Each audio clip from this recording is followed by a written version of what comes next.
हरे कृष्णा। तो मार्च का महीना आ चुका है और आप जानते ही हैं कि आईसीसी की तरफ से अब ये चैतन्य चरितमृत के ऊपर भी मैराथन शुरू किया गया है। मार्च के महीने में पूरे मार्च में हम लोग चैतन्य चरितमृत ग्रंथ बांटने वाले हैं और जितने तमाम भक्त हैं हमारे आईसीसी में और अपने अपने क्षेत्रों में जितने भी भक्त हैं, कांग्रेगेशन डिवोटीज हैं, टेम्पल के ब्रह्मचारीज हैं, सबको लगाया जा सकता है। सच आपको बताऊं मैं एक बात, हमारे ही अपने भक्तों के पास चैतन्य चरितमृत नहीं है। Charity begins at home. और आप देखेंगे प्रत्येक घर में जाके झांकिए, भक्तों के घरों में जाके देखिए इसके बाद चैतन्य चरितमृत है या नहीं। आप आश्चर्यचकित हो जाएंगे कि आपके अपनी कम्युनिटी के भक्तों के पास ये ग्रंथ उपलब्ध नहीं है, उनके पास नहीं है घर पे। So let us begin charity at home.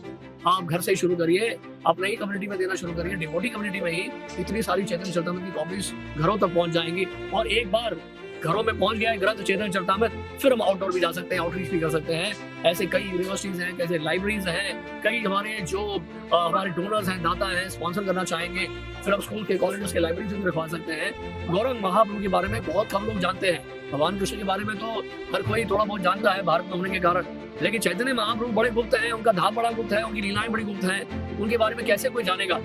और वास्तव में देखा जाए तो हम सब तो महाप्रभु के अनुयायी हैं, गौरव महाप्रभु के।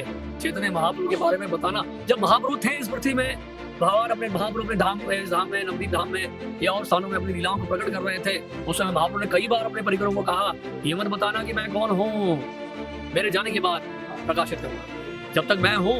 क्योंकि भगवान महाप्रभु जो है, चैतन्य महाप्रभु भक्ति भाव में आए थे, वो नहीं चाहते थे उनके बारे में बताया जाए कि वो स्वयं पुरुष है।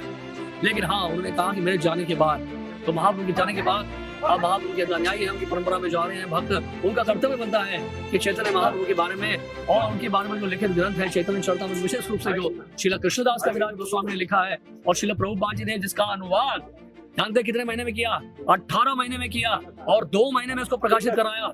प्रभुपाद जी ने श्रीमद् भागवत का अनुवाद रोककर केवल 18 महीने में चैतन्य चरितमृत ग्रंथ का अनुवाद करा के उसको प्रकाशित कराया। सोच के देखिए कितना महत्वपूर्ण था श्रील प्रभुपाद जी के लिए ये करना। और वो चैतन्य चरितमृत उपलब्ध है, अंग्रेजी भाषा में भी है, अन्य भाषाओं में भी है, हिंदी भाषा में भी है। आप सबसे रिक्वेस्ट है सभी भक्तों से, प्लीज इसको सीरियसली लीजिए। जितने भी भक्त हैं हमारे अपने कम्युनिटी में, सबसे पहले एक सर्वे फॉर्म बना लीजिए आप, उसमें आप सर्वे फॉर्म को एडजस्टमेंट कर लीजिए, चेक कर लीजिए। आप देखेंगे आश्चर्यचकित हो जाएंगे, हैरान हो जाएंगे। हमारे अपने ही भक्तों के पास जो है ये ग्रंथ उपलब्ध नहीं है, तो पहले अपने भक्तों के घरों में पहुंचाएं, उसके बाद फिर हम और लोगों के पास भी इन ग्रंथों को पहुंचाने का प्रयास करें। हरे कृष्ण।